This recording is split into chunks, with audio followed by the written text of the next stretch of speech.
the subject of the border and the Texas Guard, I understand, you want to refer some of these questions to DHS because DHS controls the Border Patrol, but at a certain point, Texas National Guard soldiers and National Guard soldiers from other states are being used to frustrate federal authority.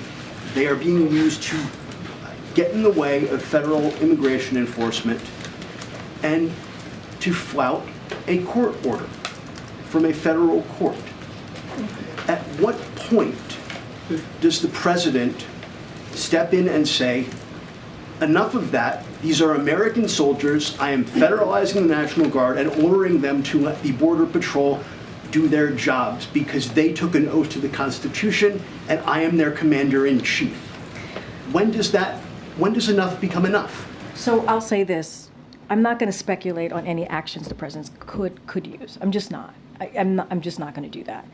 It is very clear, and I would remind everyone that the circumstances under which the federal government can mobilize a state's National Guard are outlined in the law, right? So that I'll leave that there, but I'm just not going to get into speculations on any actions the president's going to take at this time.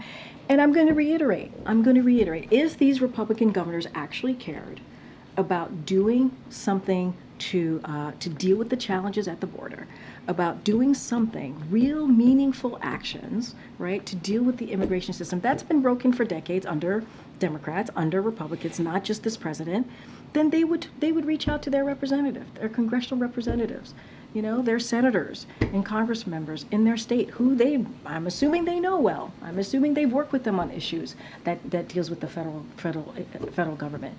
They should talk to them and say, hey, we need you, Congressman X, we need you, Senator X, in my state to work with Congress, to work maybe with the senators who are the Republican and Democrat senators who are doing this process, going through the negotiations. We need you to work with them so that we can so that we can deal with the challenges at the border. That's an easy ask. That is not difficult. That is something actually easy to do. It does not take much work from them to make those requests and to talk to their congressional members that they probably talk to and speak to about many other issues as it relates to their state and the federal level. I understand you're talking about the political process. It's not a political process. Wait, hold on a second.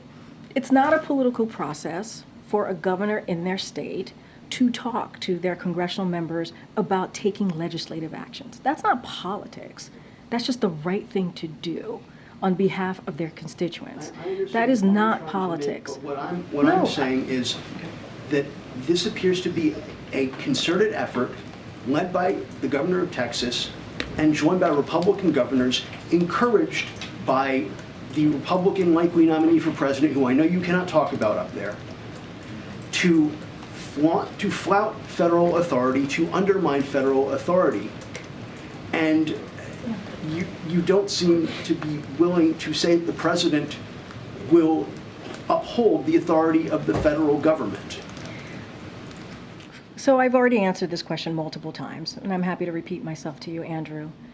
Number one, the president has taken this incredibly seriously.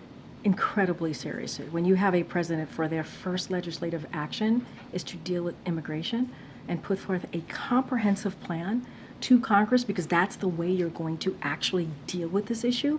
3 years ago, Andrew, and no action has been taken by Congress.